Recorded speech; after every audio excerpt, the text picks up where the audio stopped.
Hey, I'm Danielle, a techie serial entrepreneur. I'm Cicely, a health tech nurse. I'm Priscilla, and I'm an award-winning creative. Welcome to the More Than Graphics podcast, a virtual safe space for women and minorities in the tech and creative industries. Together, we're that tribe.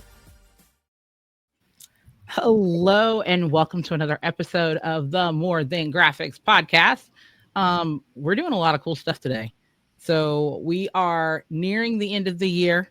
And we're ending kind of on a high note, being ranked a top 10% podcast by listennotes.com and being a multi-nominated podcast in 2 countries this year. So how are we celebrating? We're celebrating with y'all, bringing you more content, bringing you more of us. Slide over into the DMs or in our stories to kind of follow us behind the scenes. So for those who are new, hi, I'm Danielle. I'm your techie retro pixel sorceress who's always pushing marketing and creative tech for minority entrepreneurs. And I am Cicely. I'm your registered nurse who works in tech and loves innovation, and then using telehealth and cultural awareness to make sure that I can better serve the maternity and reproductive health patients.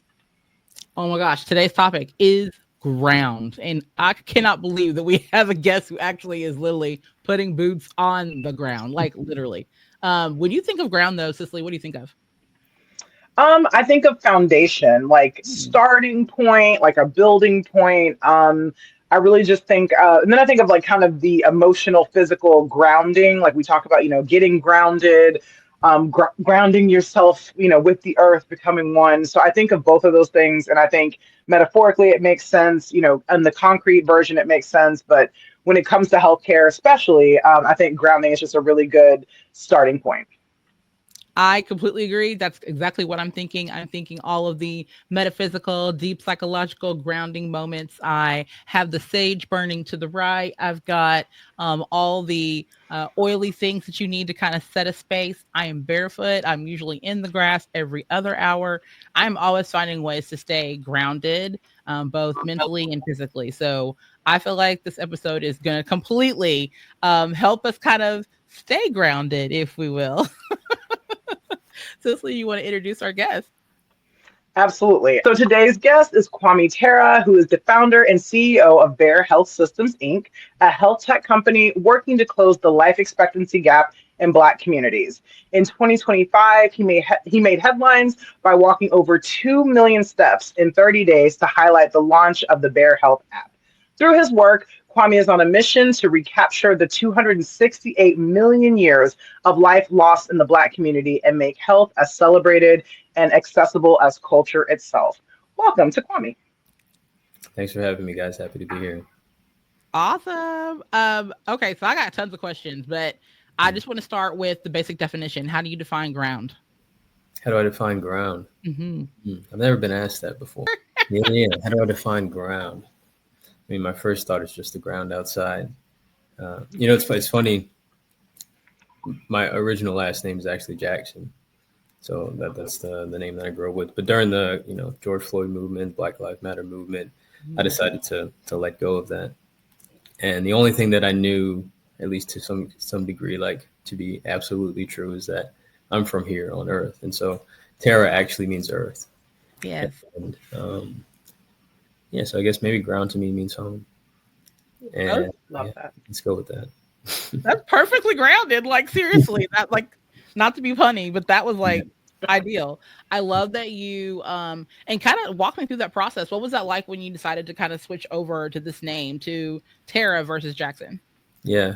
I had actually been thinking about it for some time. Again, similar motivations, right? Or it's like I don't want to carry a slave name, and I'm the type of person who is willing to drop and adopt things very quickly.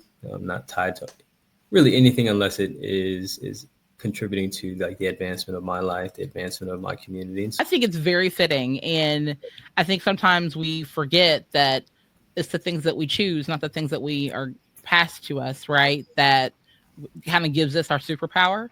So I really like the fact that you're already talking about ground and how this the rest of your story, as we'll talk about a little bit further, really kind of helps define more of who you are and celebrates the things that you want to celebrate about yourself. Yep, absolutely. That's awesome. I love it. I love the fact that, you went kind of against family tradition. Like we kind of talk about traditions, and we know collectively as Black folk, probably everywhere in the world, that this is a thing where like our family and our parents want one thing for us. And then when we're the ones to kind of, go against that tradition, we're kind of seeing like, we're given the eye, like, are you sure you want to do that? Or what's your grandmother going to think? Or what's this person going to think? But I love that you kept it very true to yourself, and you did something that, was for you. Because like you said, we can't kind of get away from the things that are passed down to us, but we can reinvent ourselves, and we can move forward in a way that's true to ourselves and honest with ourselves as well. So that's, I know, especially in families of colors and Black family, it's hard to kind of to break that mold and move out and kind of do things on your own. It started with my plant-based diet, so I kind of have already been the eyeball in a sense. I went plant-based 10 years ago, and and your family just side-eyeing you. Yeah, still just don't quite understand what it is, and so, but that's okay. So I've been, like I said, I've been here for a minute. I love it. I have a cousin who's vegan. The same thing. He kind of gets looks all the time, and they're like, "Oh, you're gonna get some of this beef," and he's like, "I've been vegan for 10 years, guys. Like, no, I'm not gonna get some of the beef." Right. So I love that. It's really funny how, and I'm always like really conscious. I'm like, "Oh yeah, you're vegan, so we make sure we do this." And I respect his lifestyle, and I ask questions about it. But at the end of the day, I love that he's been firm in his veganism, and he's standing 10 toes down about it. And I think it's great. And he looks great. His skin is great. So I'm like, hey, there's something there. There's something to be said, other than the environmental benefits. There's something to be said. And one of the things that stood out to me, just kind of reading your bio, going through socials as well. So I'm a registered nurse. I've been a nurse now almost 6.5, almost 7 next year. But one of the things I had the pleasure of working in was like genetics-based medicine, genomics-based medicine, precision medicine. And if you know anything about those highly specialized fields, they're very for a particular set of people, I'm going to say. And if you don't have money in most of those cases, you're very locked out. So I worked for a company here that was based in Kentucky. Amazing premise, amazing things that were happening. But the one thing I noticed as soon as I started working there, I was like, number one, not a lot of people that look like this. Number two, there's so many barriers to entry. Like they had, different packages, and there were so many price barriers that I'm like, this would be so beneficial for people who are on Medicaid of any color. This would be so beneficial for women of childbirthing years. This would be so beneficial for even just children. Like they're not going to be doing some of the things, like, they don't need some of the hormone panels and all the things that older folk may need. But this would be so beneficial if we had this type of medicine and this type of platform and this way of treating patients very early on. And we can catch some of those SDOH things and those ACEs, those adverse childhood events, and really like make ourselves healthier from the start. But like I said, one of the things I really noticed was that barrier to entry being money, because insurance doesn't accept a lot of these tests. They don't really buy into peptides and, IV infusions for certain things. As we all know, our healthcare system is very reactive instead of being proactive. We care more about taking care of you when you're sick and dying and putting you on 20 different medications than we do of preventing the illness in the first place. So one of the things for me is that, I saw that and I was like, I really hope, like, it wasn't going to be me, because I'm all over the place and I want to be a part of it. But I was like, there's got to be someone who's Black, someone who's a person of color who sees the same things I do, and that they're going to do something about it. So my question is just kind of, what was the catalyst for you? What did you see out in the world? What did you see like within your own family or yourself that made you make that move from, okay, this is a great idea and someone should be doing something about it, to I'm going to be the one to do something about it? Yeah. I mean, I think that there are two pivotal moments. So I ended up going to Xavier University, Louisiana for undergrad. And my goal was to become a doctor. So for those who don't know, Xavier sends the most undergraduate students to go on to complete medical school out of any university. It's a small university. And so I figured if I wanted to be a doctor, I should go to that school. I also got recruited to run cross country and track at Xavier. So I come from a family of runners. 4 out of my 7 siblings are runners, collegiate runners. And so kind of leverage that to get into the space. So that's kind of how I entered the health space, right? As an athlete and as a, pre-med student. But early on in my academic career, I was introduced to research. And I was doing mostly like behavioral neuroscience research. Did a summer at UCLA and a summer at Brown. But really what I took from those experiences was, one, we knew a lot about a lot already, right? And additionally, I developed an appreciation for like understanding problems from the root cause, right? As opposed to treating the system damage or treating the symptoms or doing damage control. And to me, it just struck me as like it was inefficient. Again, this is kind of like my sophomore, junior year. I was like, this is an inefficient approach. Why are we spending all of this money to research and develop drugs to treat conditions that we know for a fact are 99% preventable? Hypertension, heart disease, type 2 diabetes, many cancers. And yeah, so again, I think deep down inside of me, I'm always trying to solve problems. Like I see the world and I want to solve problems, make the world better. And then that was just kind of my perspective on this particular issue. And so then I became less interested in becoming a doctor and more interested in developing some sort of scaled impact. Again, I didn't really have the vision for bEHR. This is 2013, 2014, over 10 years ago now. And then after I graduated, I started going to different conferences related to science and health and social justice. And again, just developing a deeper understanding of the problem. That's also, around the same time that I was introduced to plant-based diet, veganism. And yeah, just kind of started on my journey. And I was actually just going to really do all of these things for myself to start, right? I was really learning all of this information so that I could apply it to my life so I can maximize my own potential and become the best version of myself. And honestly, I was kind of on like an influencer path, if you will. So I had a job at the airport where, I just put the bags on the plane, but I have phenomenal flight benefits. So I got to fly unlimited standby. And so my goal was really to work 2 weeks at the airport and then travel for 2 weeks and then just like document my experience, go to different things I was interested in. And again, live well below my means. That's a key factor here.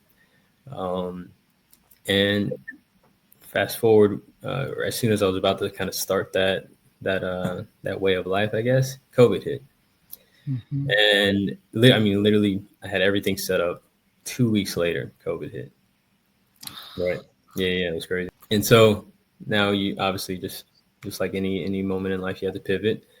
And again, we're still working at the airport here in New Orleans, and they had actually essentially asked us to not work. They pay us a quarter of our salary to stay at home. So now I'm just kind of at home.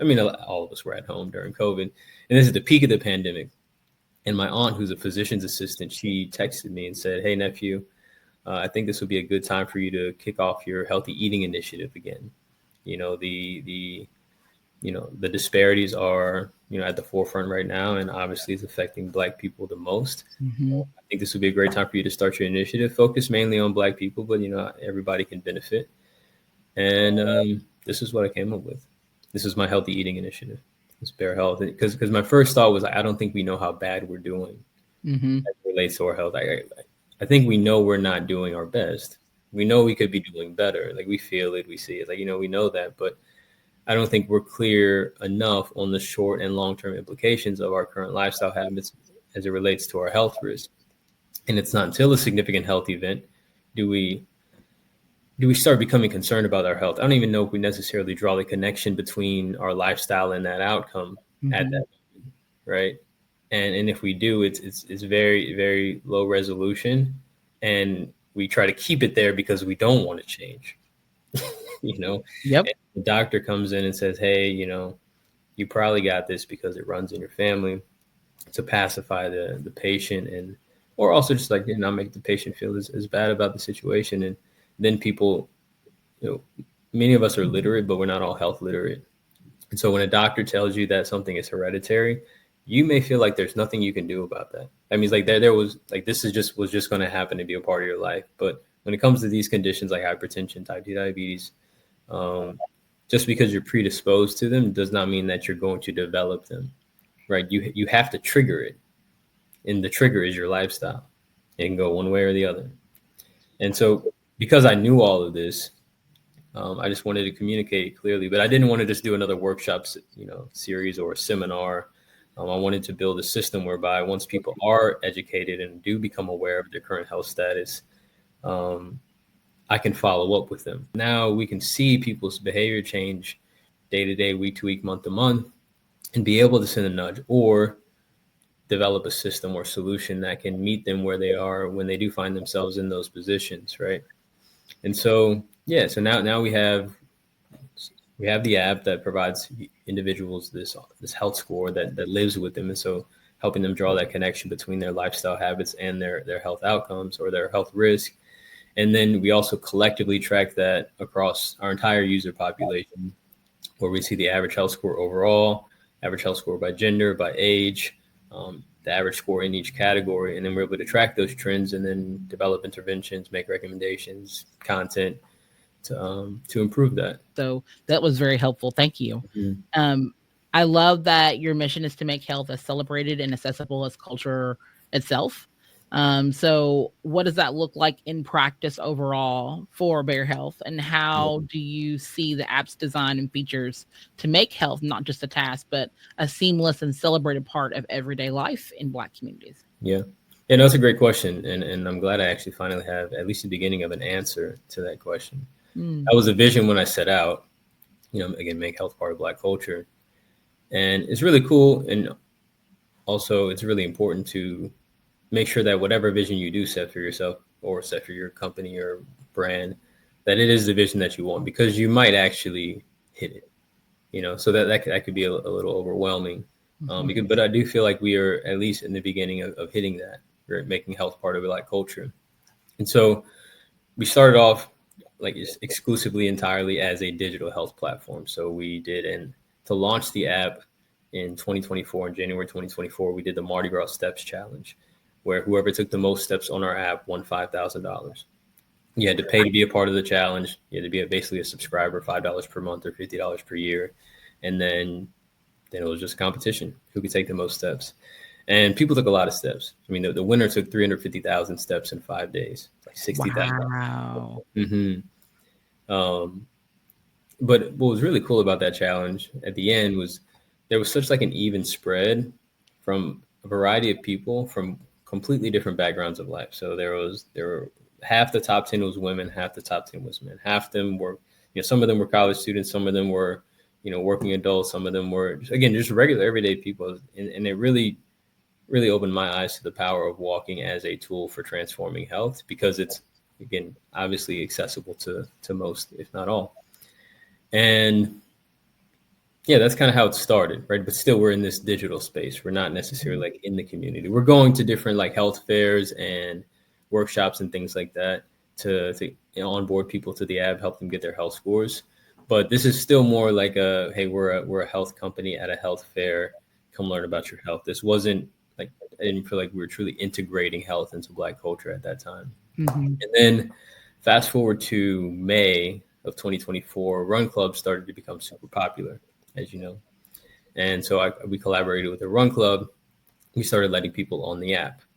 By that channel, we would do like a group challenge where the entire run club would compete to see who can get the most miles for the month. And that worked really well. 200 people joined the challenge a couple months in a row. And I was like, okay, I'm seeing, again, everything start to come together. But what's next? How do we, again, people are coming to the run clubs to not only run. In fact, probably not primarily to run, because most people don't like running. Most people hate running, right? Yeah. Actually, but hundreds of thousands of people are doing it multiple times a week throughout this country, throughout the world, just to be around other people, which is the actual solution that we have to develop. How do we help people connect with one another? In August of last year, I started my own club, my own run club called Soul Running. It was actually me and 4 guys who had met at the run club here in New Orleans, and we were always typically toward the front of the pack.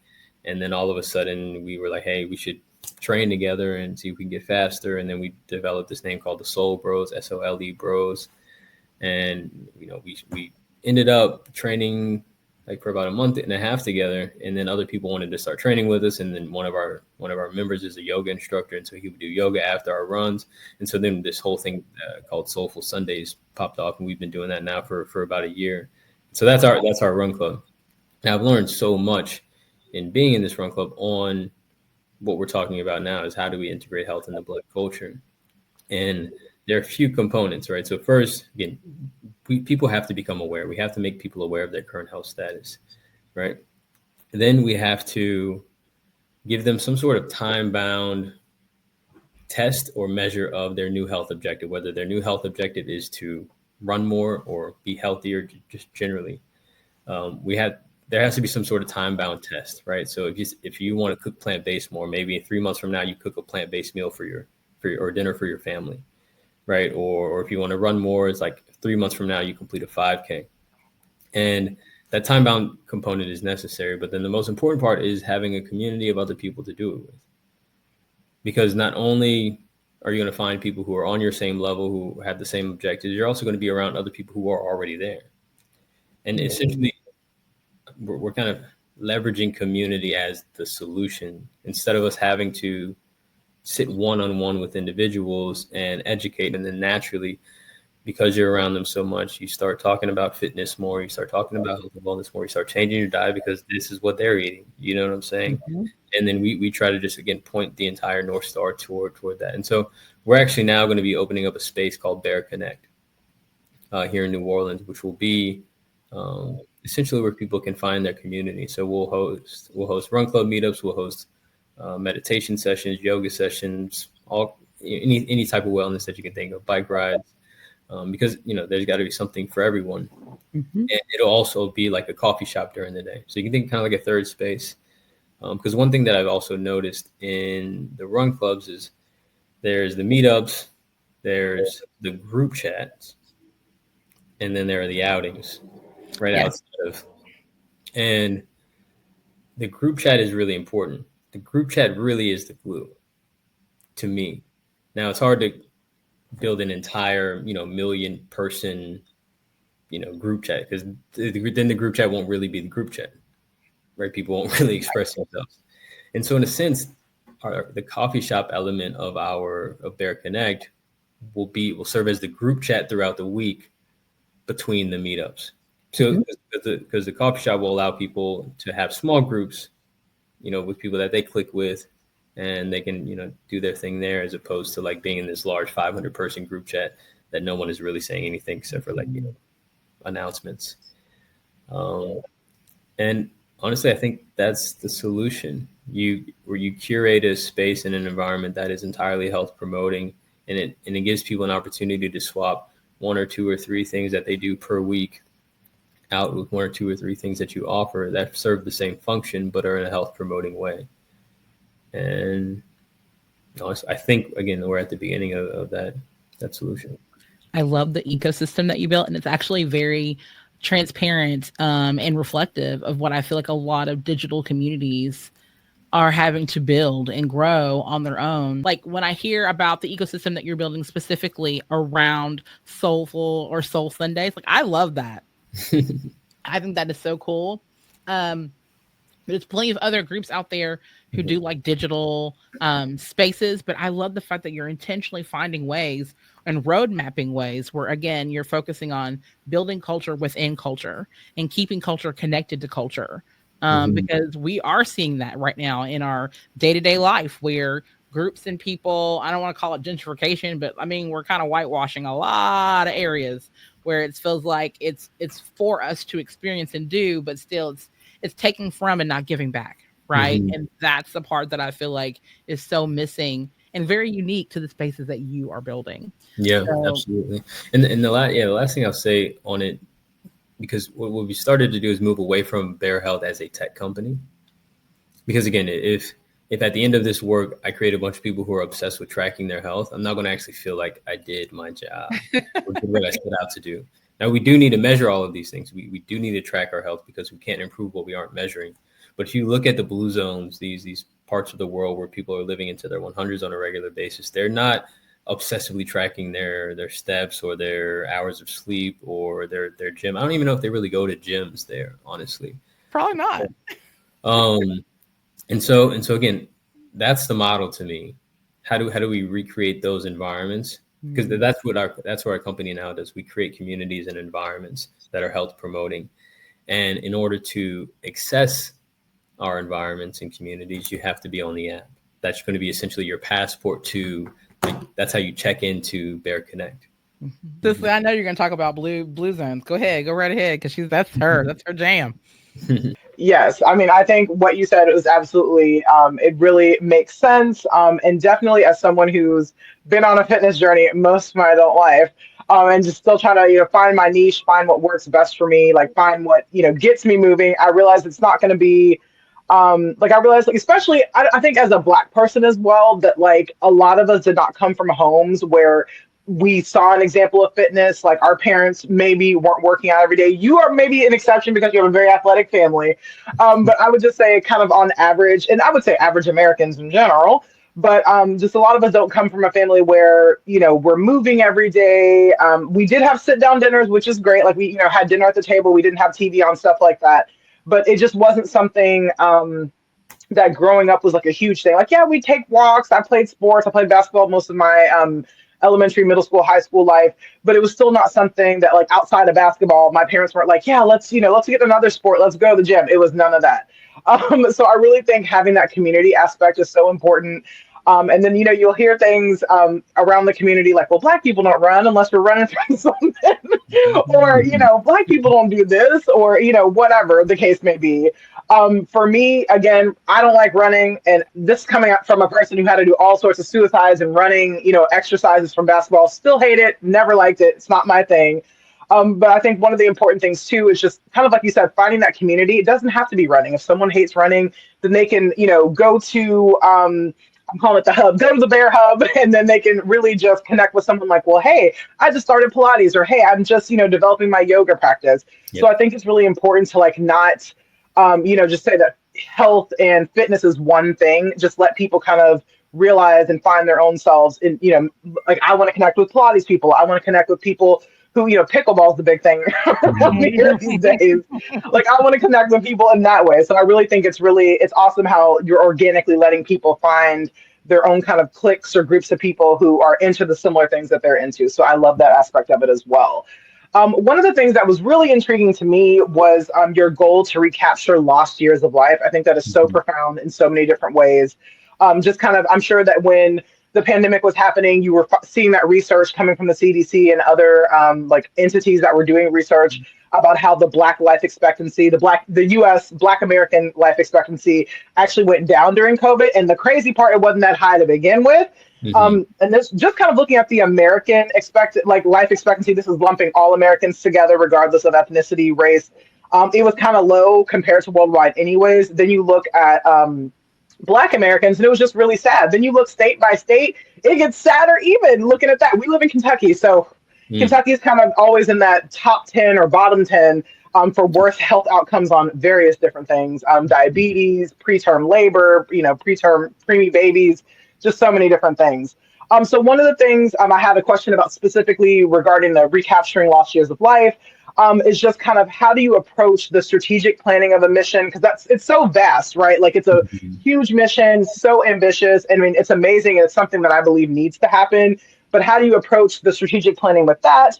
And then how do you ground your long-term vision in the daily actions of your team and then the app users as well? So how do you kind of combine those things? Yeah, this is definitely a very challenging task. And I'm fortunate.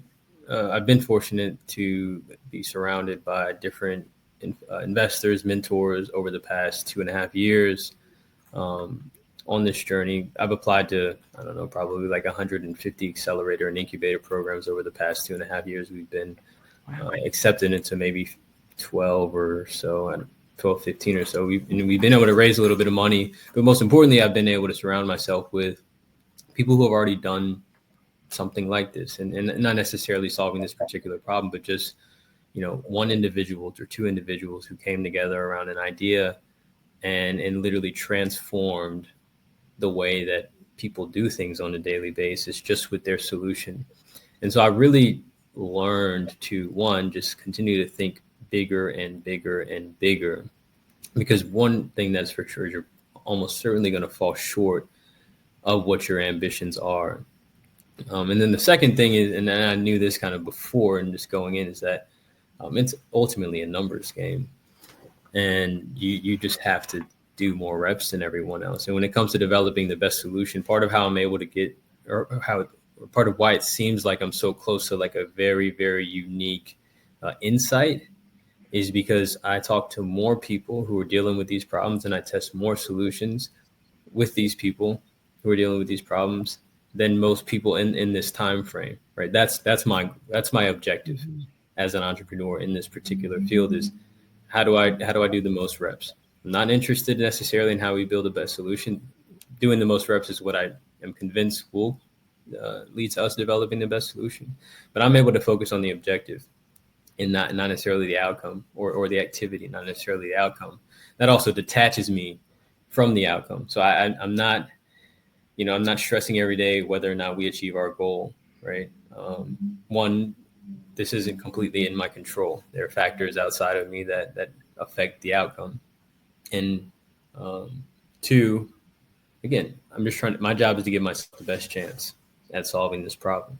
And what gives me the best chance is to talking to the most people with the problem and testing the most solutions, and then retesting and retesting and retesting until you get close to a solution.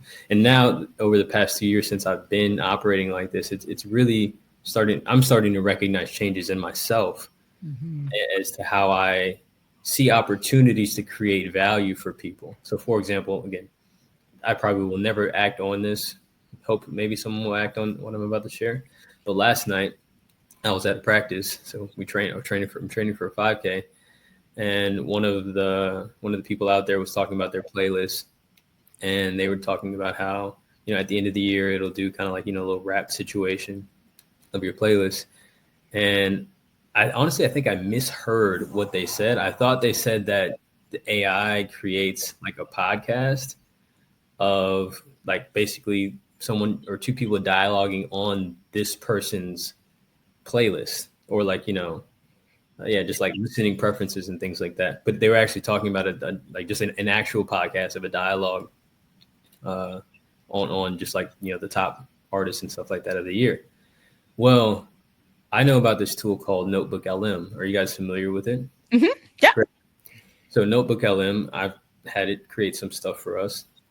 And as I misheard what he was saying, I was like, well, I think it'd be cool if we like take someone's literal playlist and catalog and then fed it to Notebook LM and had them pop out a podcast about like, tell me what this means about this person based on their listening. Like, you know what I'm saying? Like, so you just start to see things like this and it's come to your mind, because again, I'm not sitting there and thinking strategically, how do I create a music product that people would, consume? But it's just like, because I'm in this space so much and I'm trying and testing and learning about more and more things, obviously brain starts to make new connections. That's not my lane. That's not something I do, but I think it's a decent idea.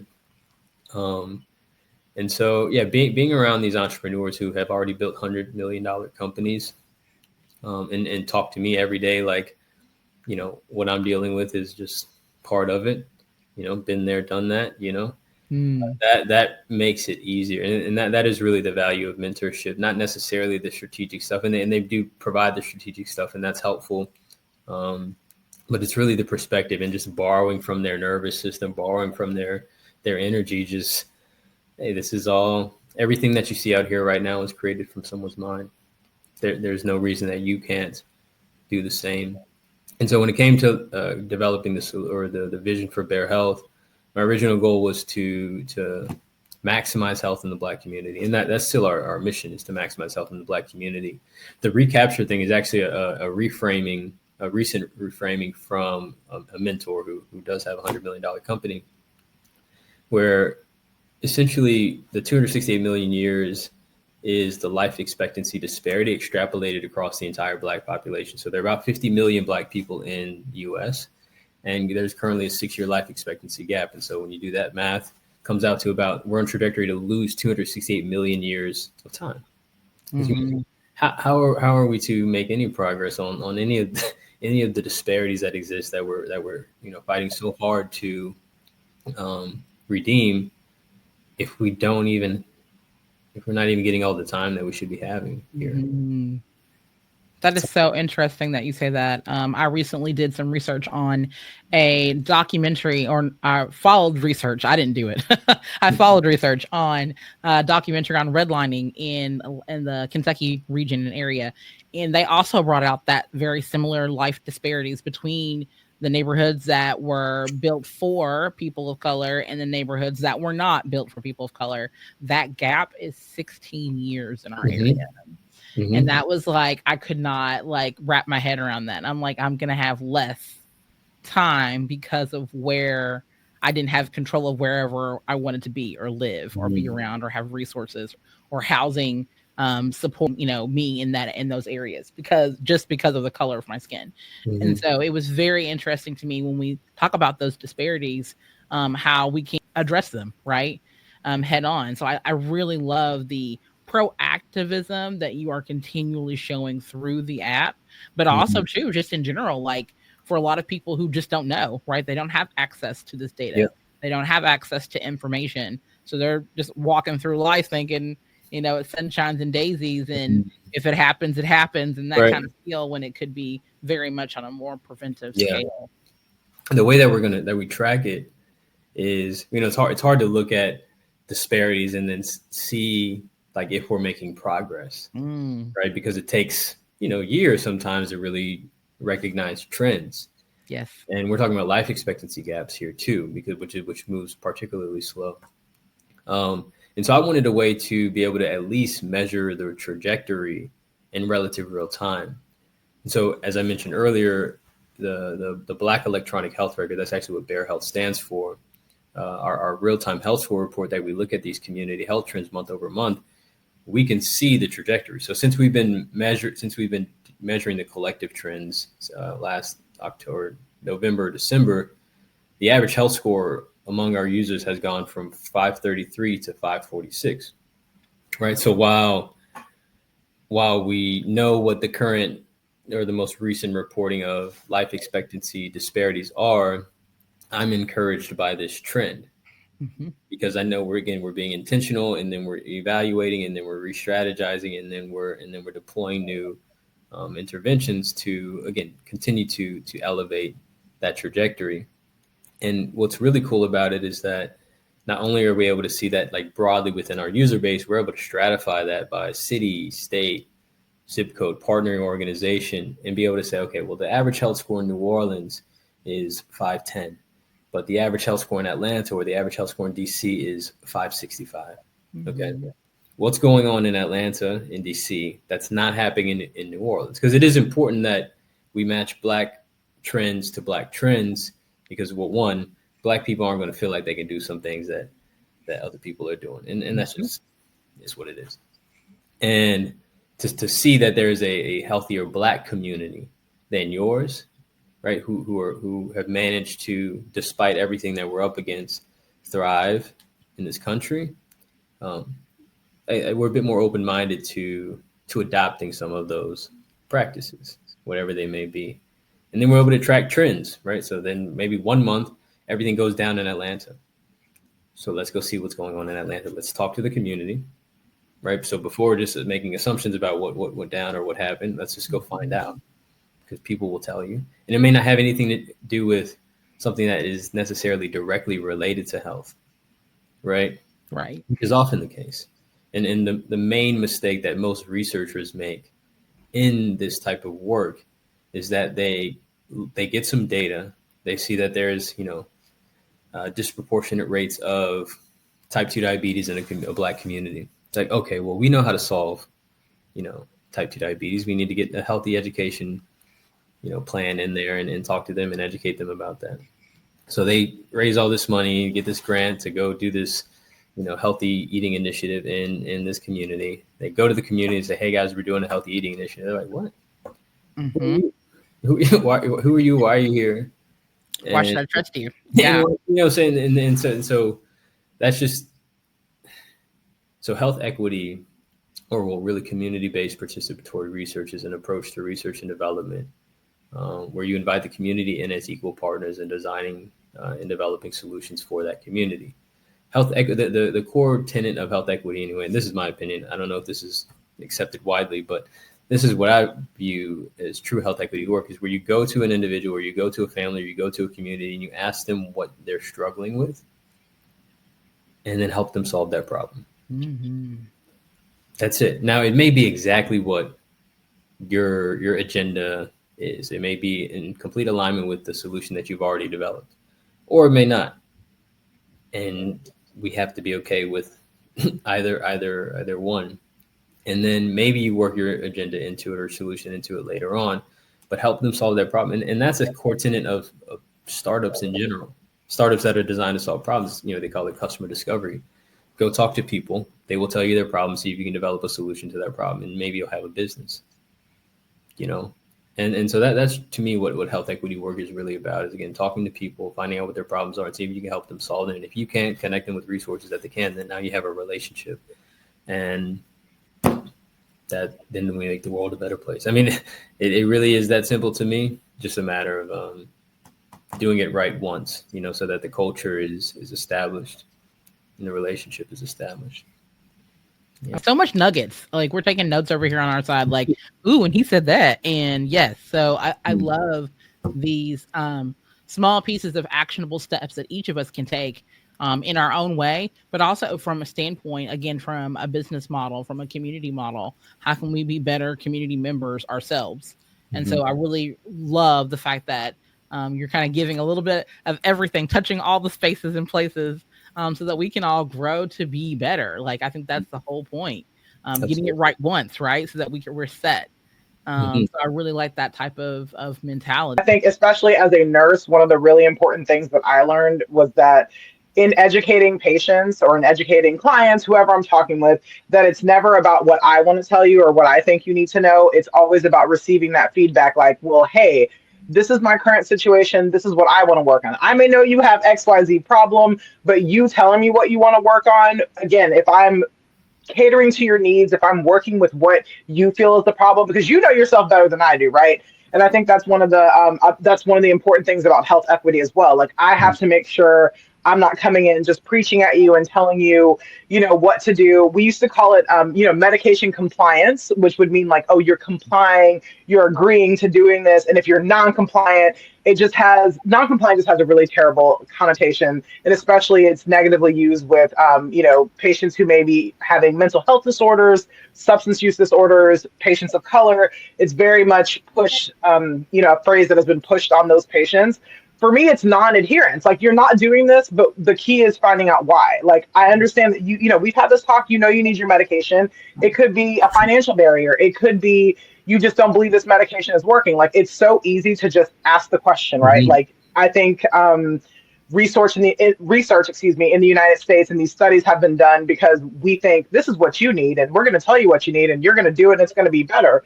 But no one is asking the people what they actually need. So I think that's one of the key components, especially in the Black community, especially communities of color, so immigrants, anyone, that you need to make sure that you're really asking the community, the individual, the family, because that's really where the root of the problem is. You're not going to, you can look at the data and see like, okay, this population's overweight, they have diabetes, but what is the root? Are they living in a food desert? Like, is there affordable options? Do they have access to SNAP and WIC and things like that? So I think it's so important, and both of you kind of wrapped that up when you were talking about redlining as well, Danielle, that like sometimes it can be the environment that you're in, but I think a lot of times it's just reminding people that we have the power to change what we can't change, right? We can't change systemic oppression. We can't change all these things overnight. I mean, I don't even know, like you said at the beginning, I don't know if we're ever be able to change those things, but what we can manage are the things that we do, like our own actions, changing our diets, changing certain things that we have control over, but we can't change those bigger things. So for us trying to focus on that, let's not even,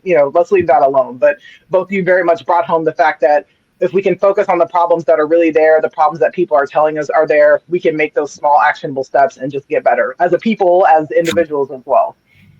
Absolutely. So thank you so much. Yeah, of course. Awesome. Okay. For people who want to learn more about your app, more about you, Kwame, like how can they find you? Yeah. So if you want to find out your health score, which I encourage you to download our app and find that out. Our beta app is currently out. It's called DACADO. No, strange name. DACADOO. Again, DACADOO. Use access code MTG. That's going to be either lowercase or all caps to create your account. And then complete your initial health score assessment, connect to Tracker, Fitbit, Garmin, Apple Health, Google Fit, Samsung Health. We integrate with pretty much all of them. And I encourage you to join a challenge. So if you're not local to New Orleans and can't show up to any of our events, I encourage you to join one of our virtual challenges where we essentially just track total steps for the month, total calories burned for the month, total hours of workout duration. And again, just a way to, again, connect and give people a community to pursue their goals with, whether they're the type of person who likes to go to in-person events, or they want to kind of be on their own, but still like have a little bit of, competition within the month. I mean, there are people who have been competing with each other for a year now on the app, who they don't know each other personally, but they got a problem with them on the app, and it's hilarious because I'll get texts like, "Hey, who is this?" I'm like, I don't know. Like, how are they getting so many? Right. Let me call them. Right. Walking Uncle Adam and Uncle Terrence are fighting like that kind. Yes, I love that. No, it's great. It's great, and another form of the community element that we have for sure. And then so join one of our challenges, and then follow me and our company on Instagram. So mine is Kwame Terra, and then bEHR Health, bEHR Health. On October 6th, current go live date for the official bEHR Health app is October 6th. And so at that point, we're going to be migrating from our beta app to the official bEHR Health app. And then there'll be, a lot of alignment between our online brand and our actual app to where now we can really start to grow nationwide. At that time, though, we're going to migrate from a free experience to essentially a membership-based experience. And so it's, this comes with additional cost, obviously, to get new tech. And we're shifting it from you're subscribing to an app to you're subscribing to be a part of the bEHR Health community and experience, right? And included in that experience is this app. That is your passport to our spaces, passport to our events. You also get discounts, and as we develop more partnerships, you get discounts to different juice shops, restaurants, you get health promoting things, try to make the healthy choice the easy choice. So there's a local juice shop here called Main Squeeze where you can get 20% off all in-store purchases if you just show your bEHR Health app. And so, right, I mean, that covers the cost right there, especially if you're an avid Main Squeeze patron. And so that's really what we're selling now, is like a membership to a health promoting environment for Black people. And, our ultimate vision is to have a nationwide network of these bEHR Connects where so long as you're on the Black electronic health record or bEHR Health, will know your history and be able to provide you tailored care. And then, ultimately get people away from the healthcare system, and which I think is improperly named. Yeah. Yes. More of a disease management system, and does a pretty good job of that. Right on. Again, not something to have a problem. I mean, that is what it is. That was that is their current aim. Yes. That's okay. Mine is different. So 90% of healthcare dollars in the U.S. are spent on preventable conditions, right? My moonshot, broader personal goal, just general for the country, is to get that number as close to zero as possible. We shouldn't be spending the majority of our money on preventable conditions. We shouldn't. Doesn't make sense. Totally agree. Kwame, this has been such a pleasure. I have enjoyed listening to you chat. I've learned a lot about better understanding our disparities, our position, and what we can do within ourselves, within our communities, and for ourselves. And I just really appreciate all the insights that you've gone into kind of showcasing what community can look like, right? Yeah. That's very, very cool. And I'm sure a lot of our listeners will appreciate knowing more about your app, but also understanding those dynamics and how they all intertwine, relate, and correlate to each other. Yep, absolutely. Thanks for having me. Yeah. Okay, we're going to move to our Flashcast questionnaire, and which ask literally 5 questions, and you say the first thing that pops into your head. Are you ready to play? Okay, awesome. Design disaster. Tell us about a project that went hilariously wrong. What happened, and what did you learn from it? Can you repeat the first part? Sure. Tell us about a project that went hilariously wrong. What happened, and what did you learn from it? Hilariously wrong. I mean, I would say maybe like a past collaboration went hilariously wrong. I knew what I learned going in. And it ended up being true. Like what, my intuition and my assumptions and what we all know is a true cardinal rule. Right. Not to do, definitely did it, and it turned out terrible. And what I learned from it, yeah, that your intuition is probably right. Yeah, your first nudge is probably the best nudge. Yeah. Totally get that. Okay, creative fuel. What's your secret source of inspiration when you're feeling creatively drained? Do you go to a place or what do you do to recharge? Clarity. Like I think typically whenever we feel like anxious or feel like we don't know which way is up or down, it's because we're lacking clarity in what direction we're trying to head in, and not only clarity but a certain level of like certainty around like knowing what it takes to get to the outcome, right? And staying in action. So whether you feel like submitting the application, whether you feel like making the call, whether you think it's going to be the best call or the best application you can put out is not relevant. You need to have a bias toward action. Period. Because that, again, even if it's 50% of your best work, it's still work, and you have to stay in action.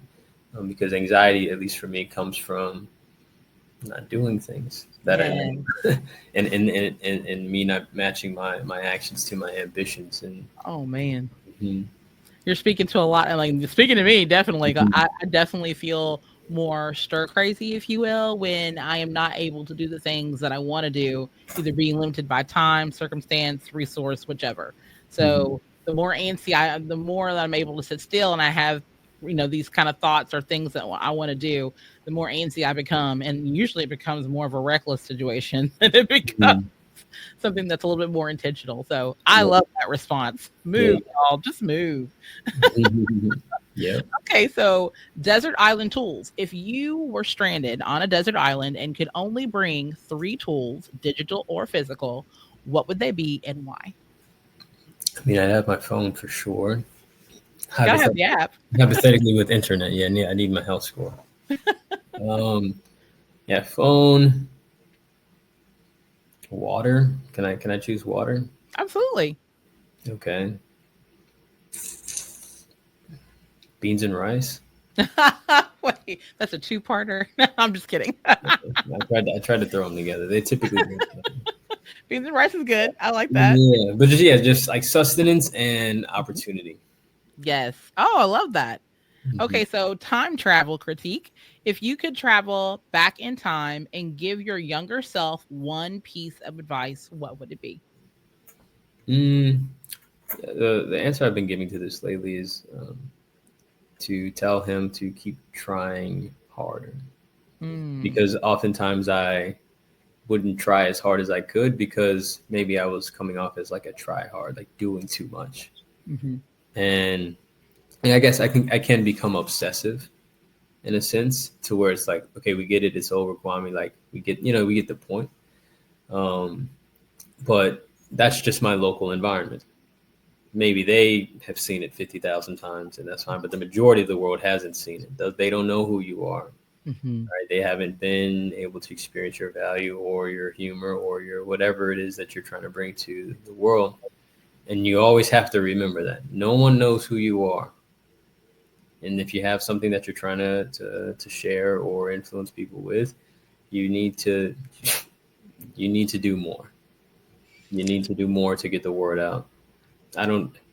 There are, billions of people on the planet that have Facebook. There are billions of people that don't know what Facebook is. And Facebook's one of the biggest companies in the world. And so even they need to continue to do marketing and stuff like that. So if they still need to, then you do. And so just reminding myself that just because I feel like I've kind of established some influence locally, or these people feel like they don't want to hear it anymore, just remember that you're not close to being done. I love that. Ongoing. I love that.